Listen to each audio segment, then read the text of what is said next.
Hey guys, I'd like to start by thanking you for clicking on the video. I hope that you enjoy its content. Please like and subscribe if there's something more like this that you want to see. Today is just a quick video, more of an overview on the inner workings of my ham radio Go box. It is a self-contained 12-volt power system that is water resistant and can be thrown in the back of a truck, carried short distance, taken out for field days or whatever.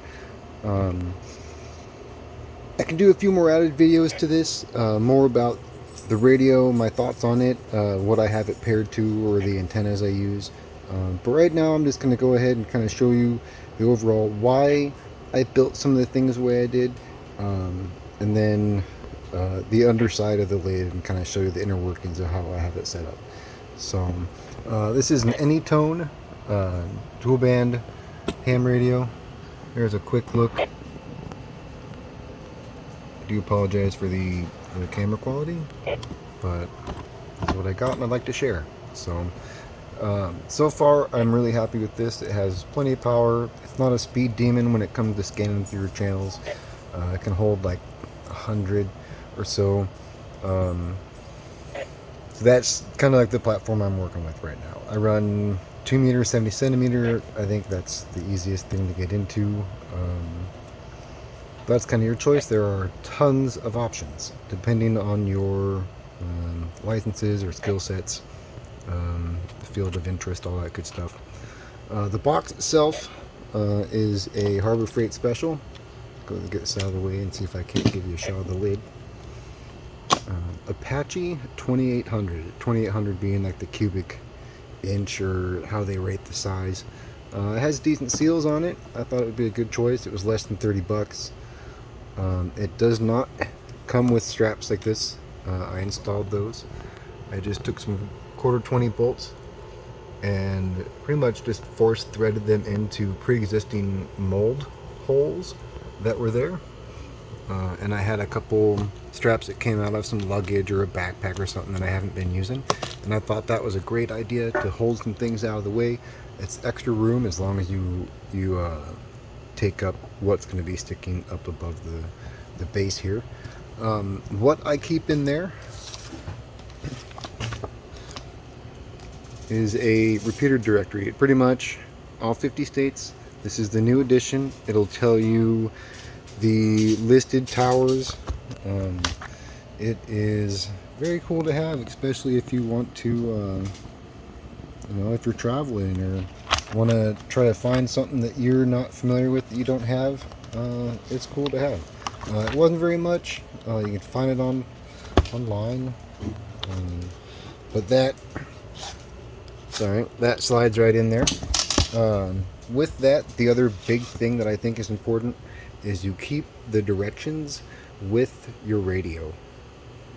There are a lot of features on these radios nowadays. Some of them don't get used very often, but if you want to be able to branch out and you're really trying to find new channels or nets to listen to, or you're traveling through a different area, you want to be able to know how to operate it. Also very important is being able to have someone else operate it too.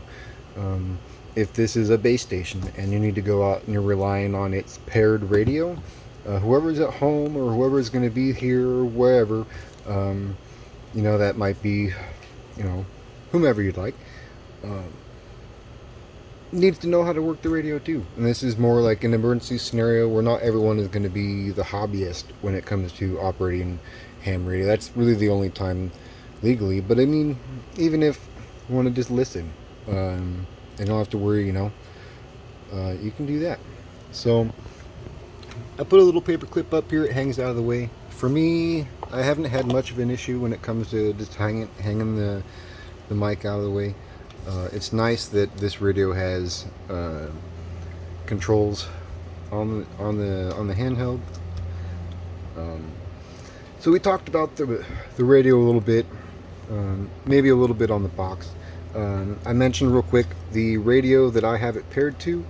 I make sure that they are programmed the same, so that the channels or what do you have programmed coincide. If you're talking to someone or the other person in the end, they know how to tune them in together. It doesn't do any good if you can't get them on the same page. Next is a good notebook. And take your notes if you're listening or you're enjoying the net and there's things you want to remember. You have a pen and paper right here. It's very good to have. I also keep the Baofeng user manual in this box as well. I think those are all very good to have. Last but most certainly not least is my list of what I have programmed. And I just keep a list. I leave a spot for notes. Just because if it sits and it ever needs to get used, I won't have to rely on memory alone. Alright, power switch. This is a master power switch. When you close the lid, it will automatically turn it off. It's kind of a, if it's raining or out and you want to cover it so it's more weather resistant, it'll turn off the radio. So that's one thing that I've looked at. There are different things I can do to change that, but for now, that's just what I do. Turn it on, and the only thing that it really powers right offhand is your voltage meter. I do enjoy having that visible. The radio you have to power on yourself. It also has a voltage meter in the screen. It's kind of nice to be able to see when they coincide, and you know that nothing's super funky. But for now, I'll turn this off. I'm going to go ahead and take the mic out of the way. Next, when this switch is on, you have a couple switches here, vertical, just two-way switches. Turn those on. This one here will start to power your USB and your 12-volt like car outlet. The second one is for light. I do have a small strip LED light that's right back here. I thought it was kind of nice, style the illumination. This one here is good for your notepad, for writing, for being able to see what you're doing. It's kind of a low light thing, so you don't have to worry about being super bright and not being able to see anything else once you're done working at your little radio station here. The last one here is a selectable. It has on both sides and off in the center. I do that so that these 12-volt like power supplies can be individualized. I can't run both at the same time, which is fine. You can plug straight in, you can alligator clip it. There's spots underneath of these that you can feed a wire through if you're working just, you know, direct hot lines. They're kind of nice to have. You can screw it down, protect it all. You're not going to worry about having like open, you know, and crossing over. You know, one could be for directly charging the battery. One can be for direct solar if you have a solar charge controller, either external or if you can mount one on the inside. Let's see what I did with it. When I bought the battery, it came with just a smart charger. A little green light tells you when it's on. There's nothing fancy, just, you know, like a little trickle charger. And when I get down to, you know, 12.0 or 11.9 or something, I can plug these directly into my tops and charge it that way. I found that I get a quicker charge if I go directly to the battery, and that's not hard to do if you want to pull it out and you have the time and you're just sitting there and it's just at home on the table. It's a good chance to also put an eyeball on the internals. You see this little thing popping out here?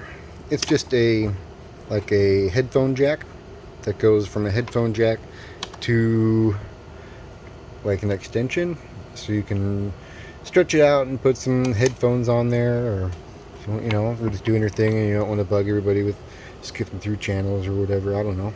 It's kind of nice. I mean, there's a port that's in the back of the radio, and instead of having to where to get back to it, I threw that little adapter in there so that you have some options.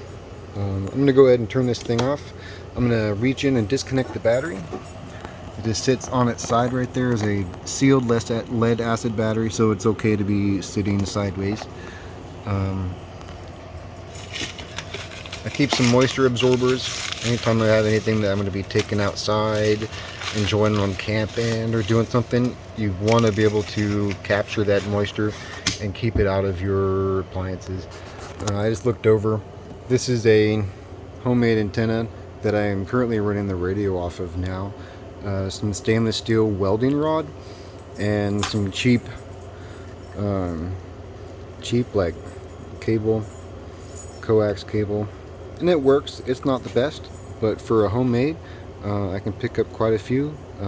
I've never thrown it on an SWR meter or anything, but it was really fun. I learned a lot. I actually made a second one since then. But yeah, in case you're curious, tons of videos out there showing how these DIYs. Quick note on antennas: this box is designed to go with the Ed Fong roll-up antenna. It does work great, and it is small enough you can keep it in a separate pouch. If you'd really like and you have more room in your top lid, you can keep it in the box itself, but you always want to make sure that you have an antenna with the radio. You have room to fit the charger down in here as well. Small radios without extra battery packs can fit down in here as long as you find a way to charge it. I find just keeping it separate's good. Just keep both bags in with themselves. Alright, back to undoing the battery. And it's just two little wires that are easy to get to. As far as I know, that is the only wires that connect this top plate. This plate here is just floating. It just sits on top. I thought about doing some caulking or sealant around. You can kind of see some of the remnants there. Since it wasn't hard mounted, if it moved at all, it would crack, and I don't mind having it loose. I've never had it move when I haven't wanted it to. Go ahead and look back here. I'm going to go ahead and unplug my power to the radio, and it does have an inline fuse. I've been wanting to get an adapter like this, a male adapter that will slide in here, then I can hook directly to a 12-volt car charger. If I ever wanted to truck mount my radio, it would be super easy to do. Okay, so that is that. Let me go ahead and make some room here real quick.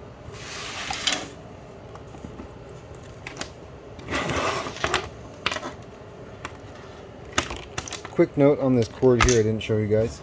This little USB cord here is what I can plug that little bow fang into, which means I can keep that radio charged off of this box as well. I'll go ahead and go back to that lid here in just a second. We'll go ahead and take a look at the battery since it's right here. And this was just an Amazon purchase. It's a 12-volt, 15-amp-hour battery. I want to say this was $30 or so. It wasn't too expensive. I looked at doing 2 separate batteries or larger ones. The biggest thing I was looking at when ordering them was dimensions. They come in different sizes. You see it's got some woods in it. This one's actually got some good moisture in it. You can see it kind of turn. That'll get replaced, but the box is dry. So yeah, but it came with the wall charger, and I've never had any issues. I've never really ran it fully charged or kept track of how long it lasts, but that really depends on how much broadcasting you're doing, or if you're having it run on low or high, excuse me. But yeah, it's been great. I've had no issues with it. The charger works great. I'd totally recommend it. Definitely, you can find them on Amazon. Everything that was in this build, besides the box, which I bought in person, was an Amazon purchase. So, alright. So the top of the lid, it's just cut out. Kind of rough. You know, it's like, to me, it's still not quite finished. Like, I just keep using it, and I wanted to see what didn't work. This liner here is just like automotive door liner from AutoZone. You can get chrome or whatever. I just got black, cut it, put it on there nice. This is a map light from Amazon. Switches, I think, came from AutoZone as well. Amazon.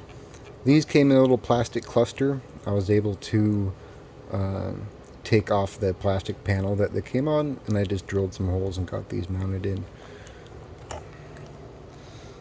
So we'll start here at the top. The only thing that I don't like is everything is pretty much removable, but I had to kind of like hardwire in that map light and the LED. They're very small, so meeting those up to a larger gauge is a bit difficult because I wanted it to be reliable, not pull out, but it did great. Everything has been soldered and or sealed, marine clips. This is that LED. You can get them in different lengths and they have cut lines on them. I thought that this would be just enough. I didn't want to do a bunch on the box. That's just more things that are going to draw power away and usability from your